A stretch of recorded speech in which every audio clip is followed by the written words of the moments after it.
Hi, this is Abdul Math Academy. Today we have an interesting question. 2 power 4 minus 5 into 55 divided by 11 multiplied by 2 whole square.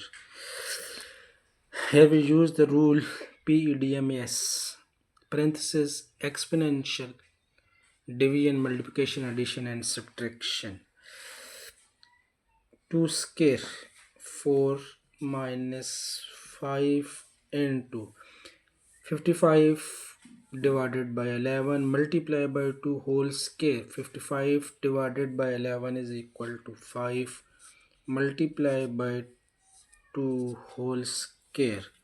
4 minus 5 into 5 multiplied by 2 10 and 10 square.